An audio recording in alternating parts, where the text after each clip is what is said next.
Subscribe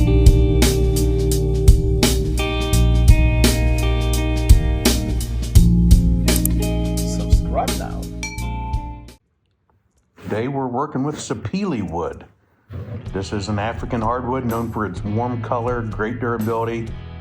It makes a stunning bowl when it's completed with the grain pattern that it has, and it really stands out. So if you can get some, I highly recommend getting your hands on it. We started this piece with a hole in the center so that we could mount it to our worm screw.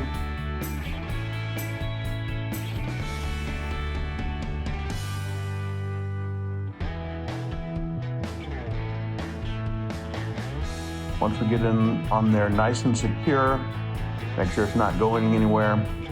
Next thing you want to do is grab your safety gear.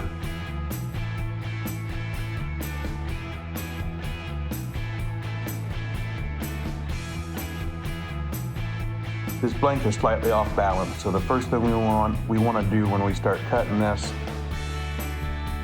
is try to true up the edge, the outside edge, and then the faces as much as we can. Try to get this running more true. So I'm going with a 1/2 inch bowl gouge here. This is my hurricane bowl gouge. We're going to attack the outside edge first.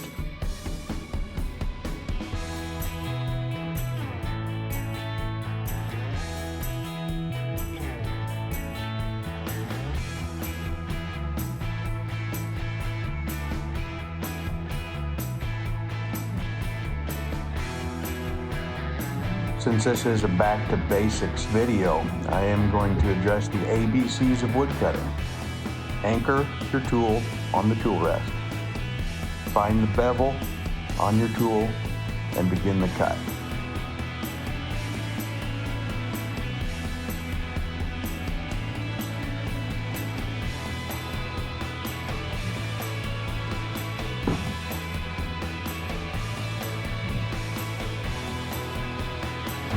And now that we have the outside rounded, we're going to focus on the face of this chunk of Sapele. We're going to do a pull cut here. On this pull cut, we have the flute closed in a 9 o'clock position. I'm presenting the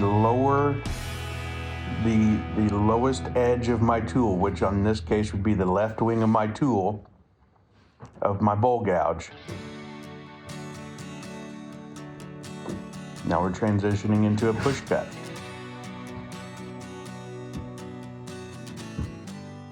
Little finger up to deflect the shavings from coming back into my face. And you can see here my issues that I'm having here. I'm pushing too hard into the wood. You really should not be pushing into the wood at all. I am impatient and I try to push my way through the cut. Don't do that.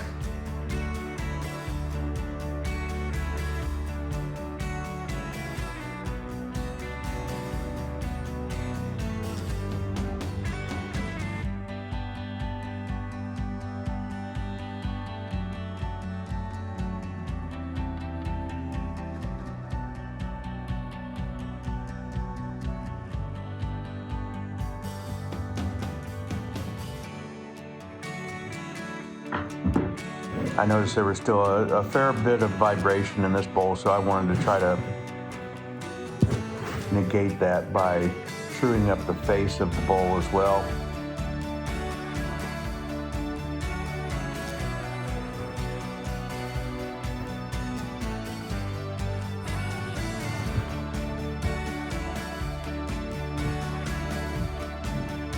And now that we have everything trued up, we can go ahead and start working on getting some of this material removed and start working on the shape.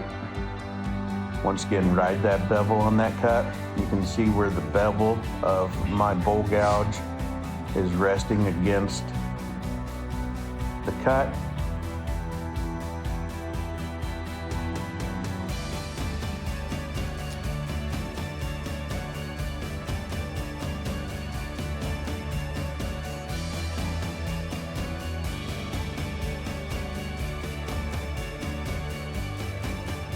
Deflect shavings.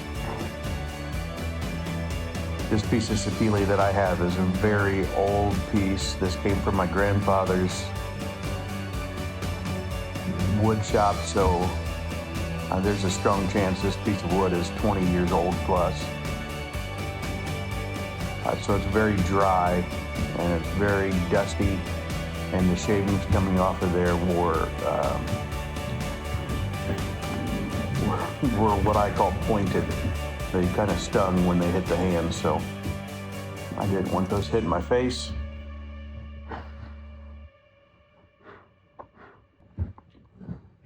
Now we're going to mark for a tenon. When using the dividers, you present the left edge of the tool into the wood, let it create a circle, and then you line up the right edge of the divider with that circle. You do not let the right edge touch the wood. That'll give you a pretty good shock if you do that.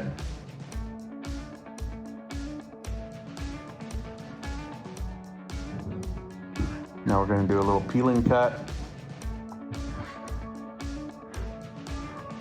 to get down to the mark that I made.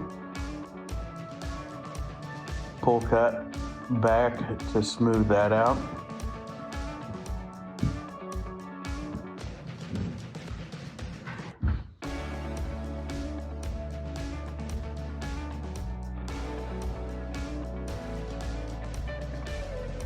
Do that one more time to increase the depth on the tenon. Since this is a relatively large bowl, I wanted to have a little bit more of a substantial foot to grab a hold of on this one.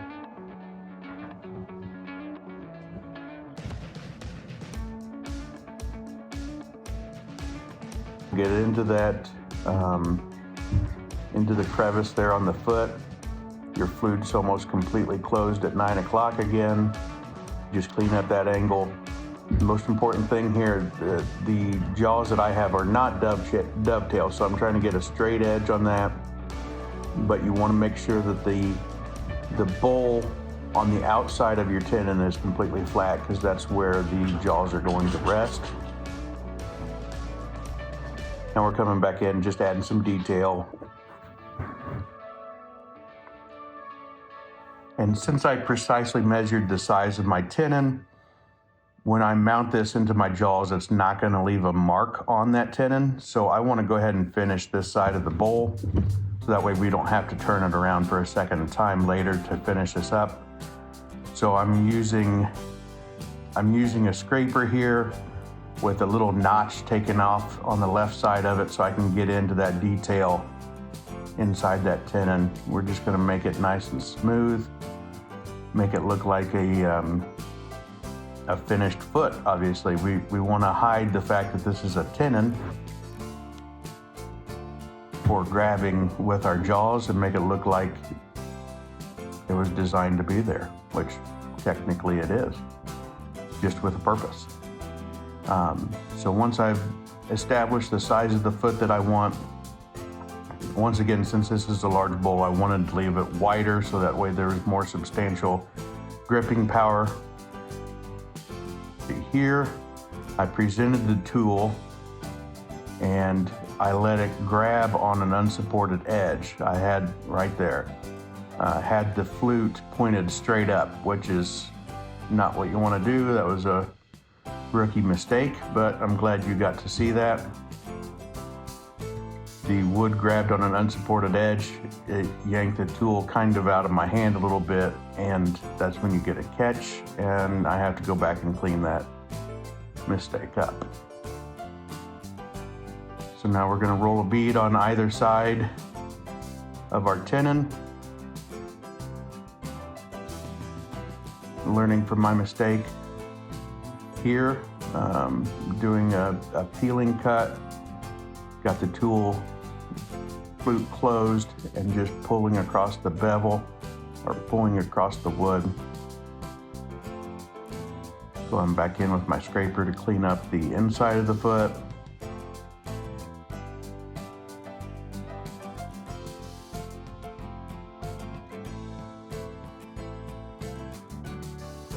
Now we're going to check and see how bad I messed up with that catch. And you can still see a little bit of the remnants of that catch in there. So we're going to go back, close the flute, use the lower edge that is supported by the tool rest. Just do a quick cleanup of that.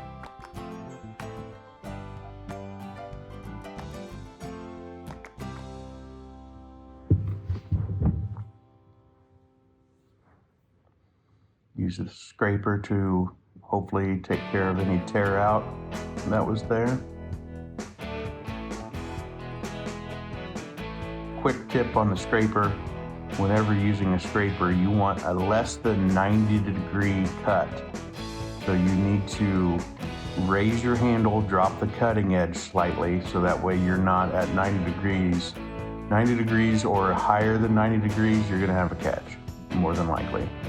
At less than 90 degrees, you're gonna be fine. Okay, so now we have the foot the way we want it. Looks decorative. It does its job. So now we're gonna go in and start removing material that we don't want. So to do a push cut here, my underpowered lathe and too much pressure onto the wood, I keep stalling this cut.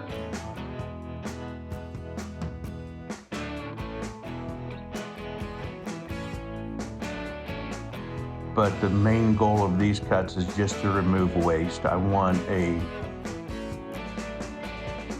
smooth curve coming from the foot to the rim of the bowl. I don't want any sharp angles. So right now, all that wood in that corner, so to say, all that wood needs to go away. Since I'm not having much fun with these push cuts, I switched to a pull cut just to remove the bulk of this material here.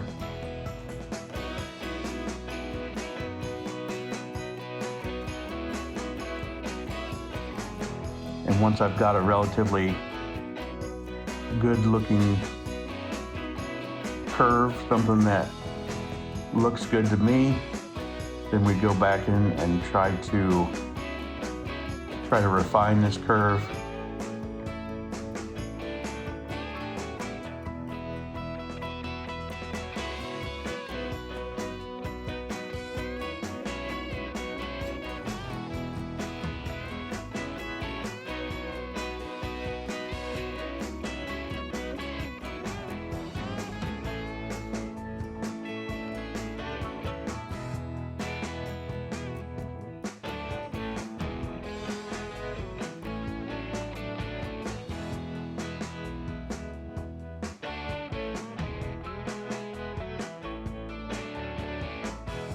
So here, once again, because the push cut wasn't going very well on this bowl, I've decided to go with a couple pull cuts. What you can see is taking out, since I was pushing too hard against the wood, you could see the bevel was pushing into the wood and it was creating those lines, which is okay. Sanding will take that out. Pull cuts will take that out. Not a big deal. And this is a way you can shear scrape your bowl with a bowl gouge. You present that lower edge of the bowl gouge, drop your handle significantly. And you don't want a ton of pressure on these cuts. You're trying to get, if you see the shavings coming up onto my hand there, you're looking for much lighter shavings. This is more of a finish cut. This is a finish cut. So just trying to prepare it for sanding now.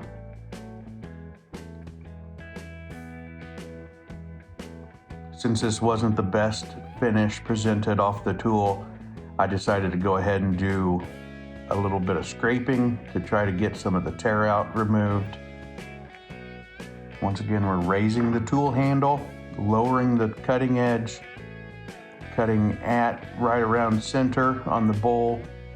You don't want a lot of pressure on this cut against the wood at all. Basically, you're just letting the tool touch the wood just enough to get the shavings to come off. In this case, it's not a lot of shavings, it's a lot of dust because this is an old, dry, dusty blank. And I should have had my dust collection on the majority of the time with this bowl. I did not. And I did a lot of coughing and sneezing, and So not a good move on my part. This was incredibly dusty. If you run into this situation, have your dust collection on.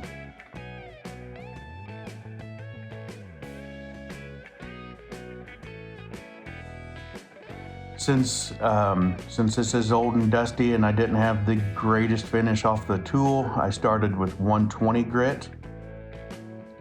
And after one go round of 120, I turned the lathe off and rubbed the bowl against the grain to try to help eliminate any more of that picked up grains. And then we progressed through all the other grits. So this is the one part of the video that you're going to see a time lapse. I believe we're at 5 times speed here, just progressing through the grits. So started at 120, we're going to 180, then 240. I did go to 320 and 400 on this bowl. So now, since this is going to be we're going to use this bowl. We're going with the strictly food safe finish, which is just mineral oil rub, which you see here. Applying a generous amount of mineral oil, turning the lathe on, still using the part of my, this is a old hat that I had, but still using the part of the hat that has a lot of the oil in it. Apply that with the lathe spinning.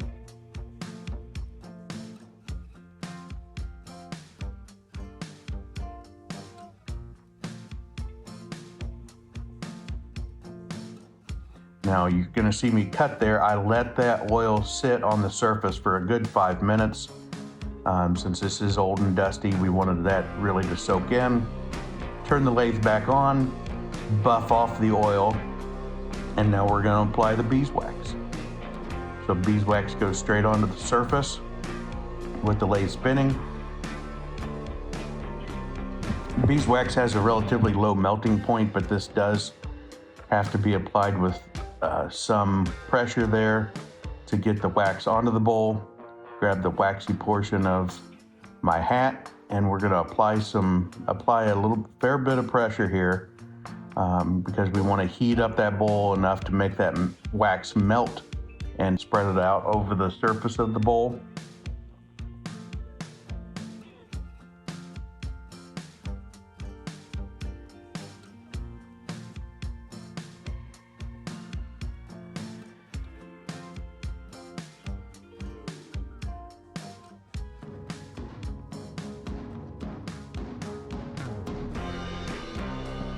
Once again, touch the surface, make sure it feels smooth and even.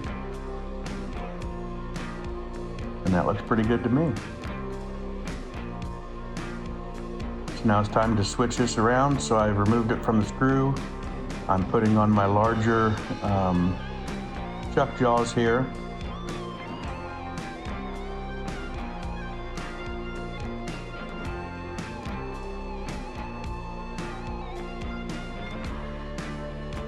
Mounting it to that foot that I created. And now we're going to get to work on the interior of our bowl.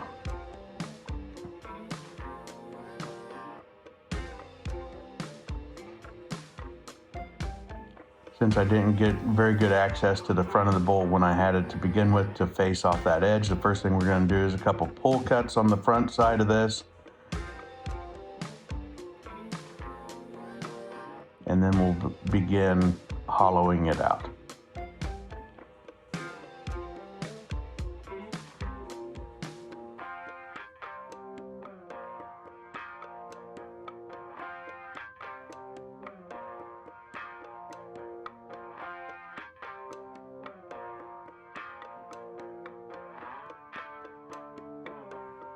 I did try another push cut here. The push cut, for whatever reason, on this particular bowl, push cut was not going very well for me at all. So if the pull cut's working better, just go with the pull cut. No big deal.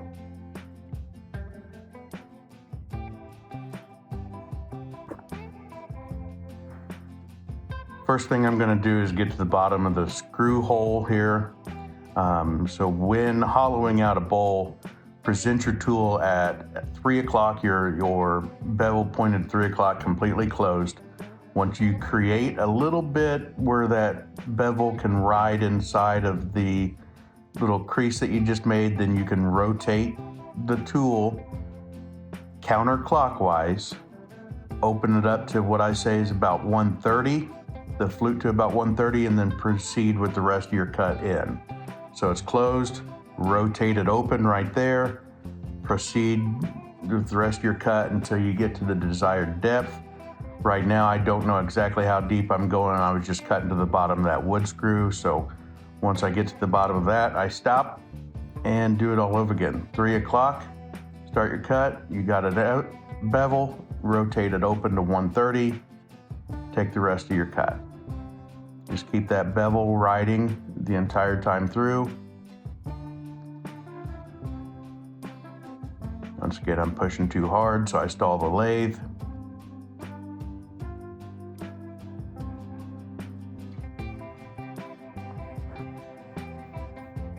Three o'clock, you got a bevel to ride, or you got an edge to ride your bevel on. Open the flute to 130. 3 o'clock, edge, rotate open.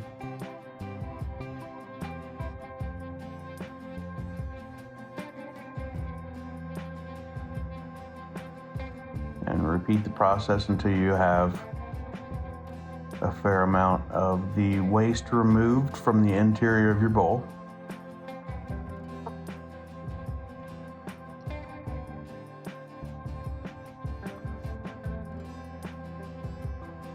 Now, the reason why a lot of times you'll see here and a lot of people just pushing to the bottom and leaving the bottom rough is because the bowl gouges, it's fairly difficult to make a really smooth cut while maintaining riding the bevel throughout the bottom. They're just not ideal for that. They're great for taking down the sides, but not necessarily across the bottom. You will see that I do, in this case, try to take a couple cuts across the bottom. Well, I do actually take a couple cuts across the bottom with my bowl gouge, starting here. And you can also see that it just doesn't leave a very good finish. So you're gonna go in there with a scraper anyway. That's the reason why bowl scrapers exist. Because that's gonna give you the best finish in the bottom. So you can finish all this with just bowl scraper. You don't have to worry about running the bowl gouge through the bottom of it at all. You're gonna have a much better surface, and you're gonna have it's much easier to have a consistent, which you'll see when I switch to the bowl scraper in a moment. It's much easier to have a consistent cut across the bottom with a scraper.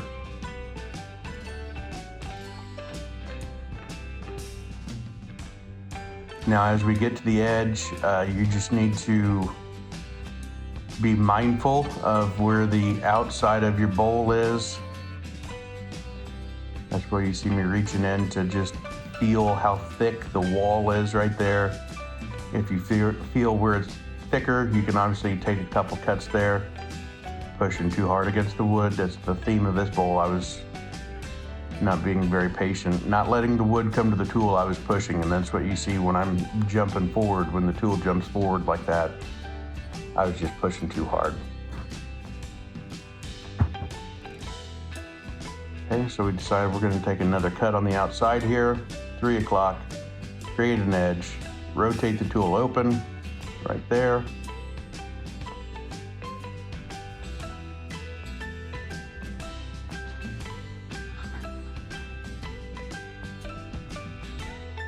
Check the thickness again. I want a little bit less. Oh, actually there I went down into the transition of the curve.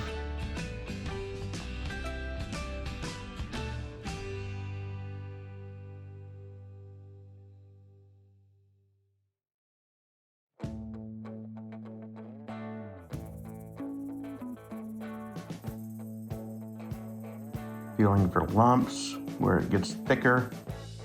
We've been living in sin so long, all the I decided I was going to try to drill out the bottom to get a depth gauge here because I wasn't sure how close I was to the bottom. I couldn't get to it.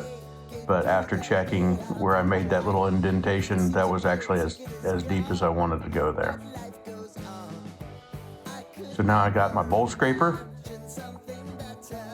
I'm going to raise the tool rest.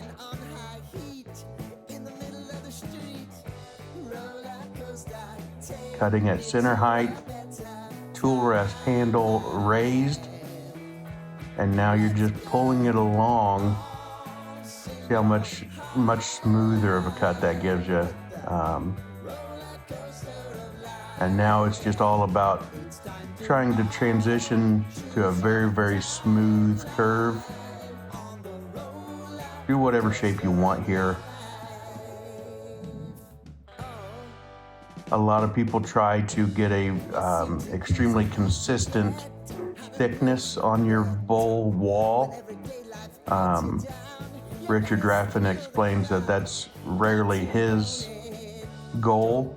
He likes to have a little bit of a thicker wall right there to the top, so it's easier to pick up and move.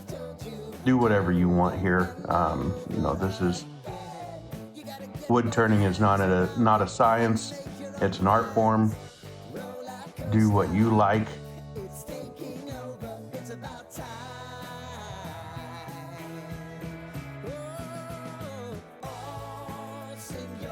Just checking as far down as I can to see how much wood I have to work with. You couldn't see, but right there I had about 3/8 of an inch, so I've got a little bit of room to work, so I decided to make it a little bit deeper of a cut. Thin out the bottom just a little bit more.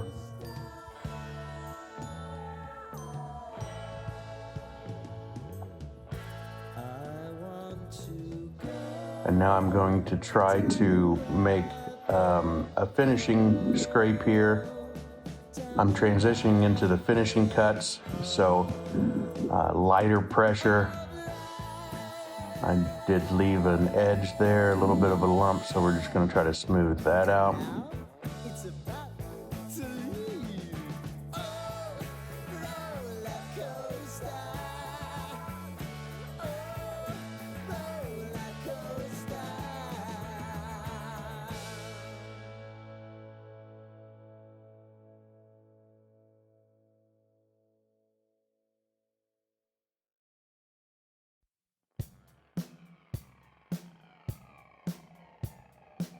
Had a little bit of a lump there in the transition of my curve.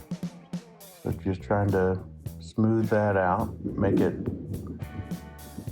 feel good to the touch.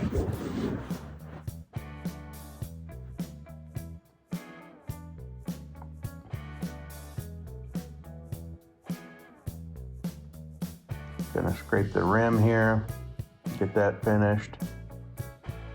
And then you also want to keep an eye out for the edges. Those edges are both on the inside and the outside of that very sharp. So just do a little bit, just quick touch. Make sure it's not going to cut me. Dull down those edges just a little bit.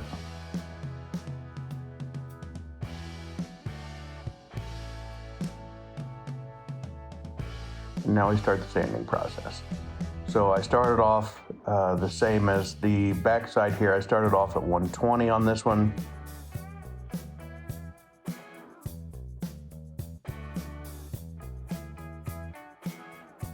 This is where I had the most trouble with this bowl.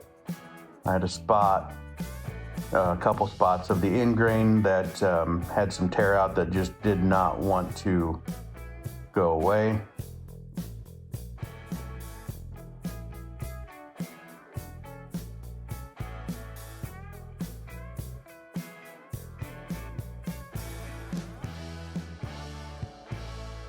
And you can see while the bowl is spinning there, you get the white lines, especially after you wipe off the dust. When I turn it back on, you can see the white lines as it's spinning. That's where I have a little bit of tear out. So I decided that I was going to try to do a little bit more scraping, try to take care of some of that. hopefully.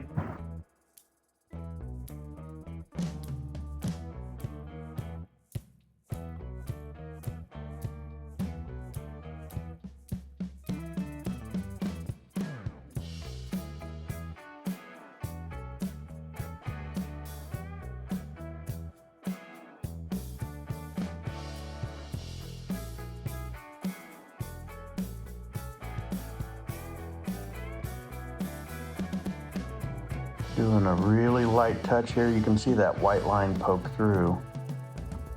So I'm still not quite getting it. I go back over that area to try to make sure I'm getting it. Really light touch, really fine shavings is your goal here. And now we're gonna see if that did the trick.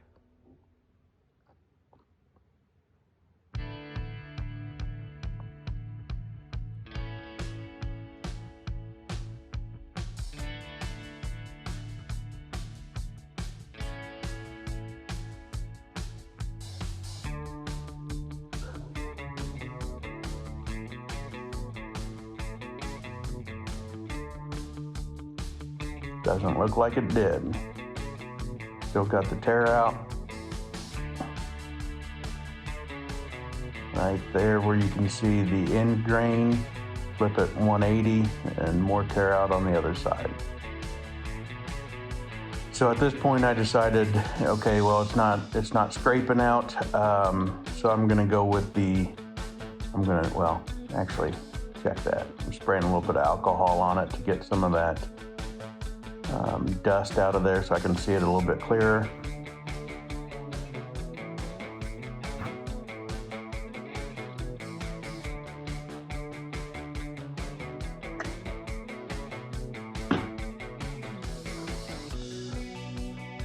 And you can see those edges, or you can see those areas where there's tear out now a lot better, right there where I'm pointing, and then the other side, tear out in the corner. So that's not ideal, that's not what we want. So we got to work on that a little bit more. It's at this point that I decided I was going to sand it into submission. So I went to go get 80 grit sandpaper. We're gonna try 80 grit on this thing and see if we can't smooth this out just with some paper.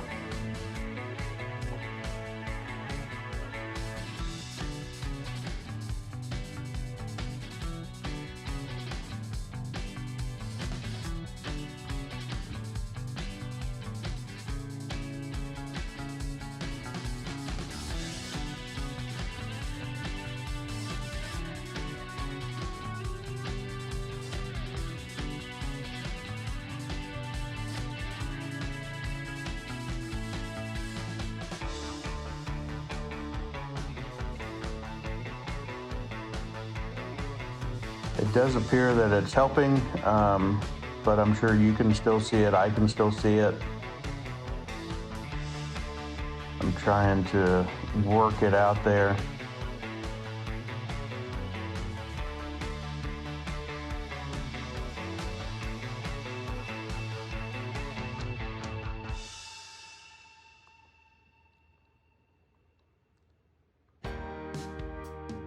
It does look like it's gotten better. That white ring is not quite as pronounced, but it's still there. You can still see it. We'll clean it out a little bit more. Now you can really see it. See the area that I'm focused on. It's definitely better, but it's still there. Right there.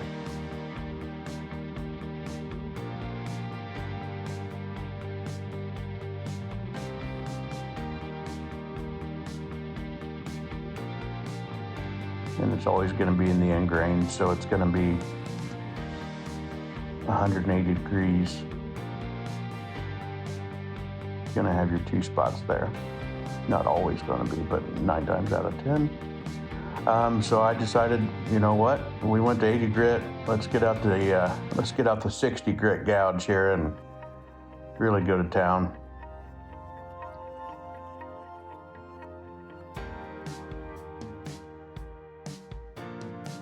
which this does take care of the tear out. However, this created another problem that I didn't catch until the bowl was done. I didn't do a good enough job of coming back up through the grits to remove the sanding marks. I left some sanding marks in this dish once I got it inside,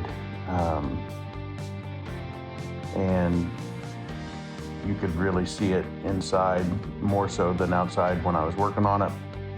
So I'll probably remount this up and do this process one more time to get those sanding marks out of this one.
And there it is. It's a simple, but it's a beautiful Sapele bowl made entirely on the lathe using basic wood turning knowledge. Going back to basics, I find it always helps me to realign myself, get myself back into making sure I'm doing the right thing. In this particular case, it reminded me that I was pushing too hard against the wood, trying to be way too aggressive on most of my cuts.